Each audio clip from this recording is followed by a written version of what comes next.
Septiani, saya Amelia Sesajayani, saya Putri Wulandari, Saya Abdul Basit Romadoni. Acara kembali yuk! Nah, untuk materi Aren Kelok hari ini yaitu membahas pola-pola hereditas pautan, di mana pola-pola hereditas pautan dibagi menjadi 5 subbab.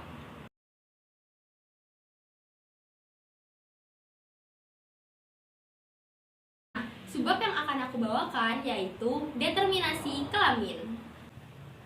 Determinasi kelamin adalah penentuan jenis kelamin suatu organisme yang ditentukan oleh kromosom seks yang diwariskan secara bebas oleh gamet parentalnya kepada keturunannya dalam peristiwa meiosis.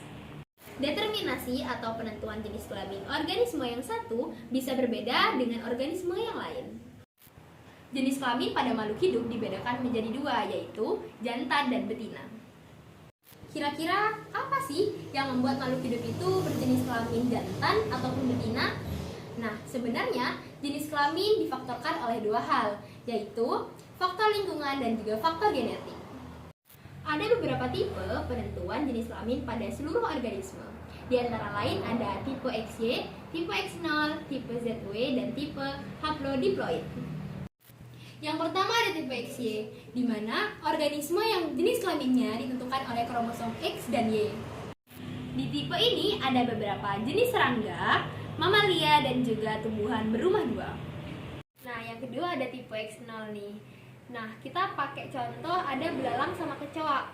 Di situ tidak ditemukan adanya kromosom Y, sehingga untuk menentukan jenis kelaminnya menggunakan tipe X0. Kromosom kelamin belalang jantan hanya terdiri dari satu kromosom X tanpa kromosom Y, sehingga kromosom kelaminnya menggunakan X0. Belalang betina memiliki sepasang kromosom X, sehingga kromosom kelaminnya adalah XX. Yang ketiga ada tipe ZW. Beberapa unggas, ikan, dan juga beberapa reptil menganut tipe ini untuk menentukan jenis kelaminnya. Individu jantan memiliki sepasang kromosom yang sama, sedangkan individu betina memiliki kromosom yang berbeda. Yang keempat ada tipe haplodiploid. Determinasi kelamin pada tipe ini dijumpai pada serangga ordo Hymenoptera.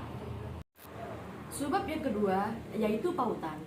Pautan adalah peristiwa dua gen atau lebih yang terletak pada kromosom yang sama dan tidak dapat memisah secara bebas pada waktu pembelahan meiosis.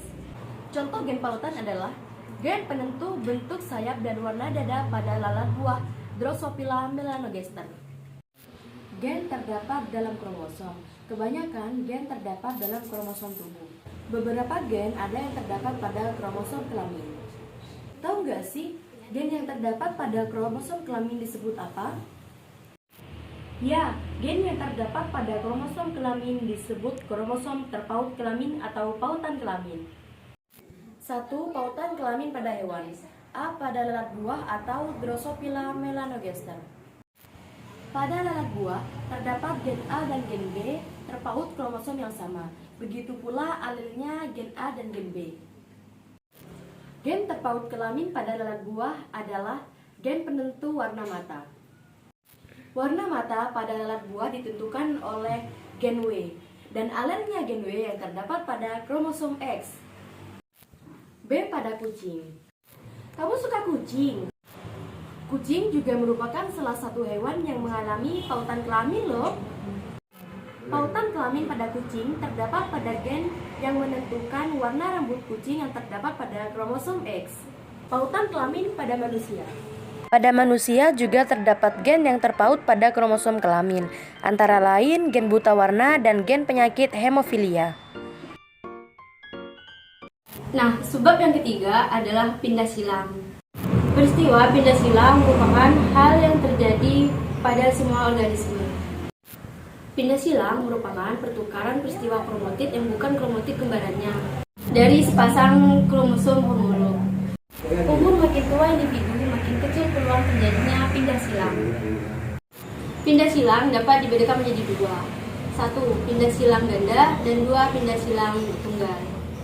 Gambar tersebut menunjukkan adanya pindah silang antara gen A dan gen B serta antara gen A dan gen B sehingga pada akhir meiosis terbentuk 4 macam kombinasi gamet.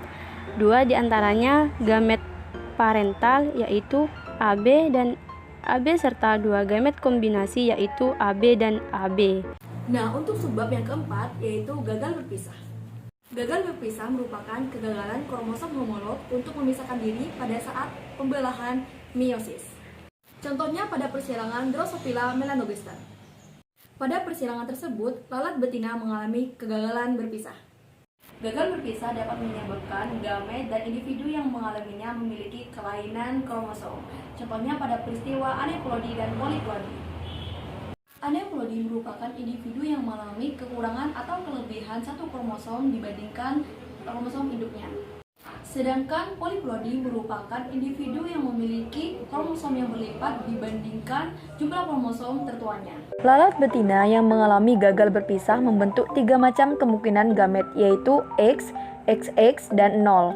Apabila lalat jantan yang mengalami gagal berpisah, kemungkinan gametnya adalah X, Y, XX, YY, dan 0. Berdasarkan hal tersebut, seorang ahli genetika bernama Kelvin Blackman Bridges mengambil kesimpulan bahwa penentuan jenis kelamin lalat buah tidak hanya ditentukan oleh hadirnya kromosom X dan Y, tetapi yang ditentukan oleh perbandingan antara kromosom X dan autosom. Perbandingan itu disebut indeks kelamin atau IK. Sedangkan teori tersebut dinamakan teori keseimbangan kelamin dari Bridges. Sebab yang kelima adalah gen letal. Gen letal adalah gen yang menyebabkan kematian pada individu yang memilikinya.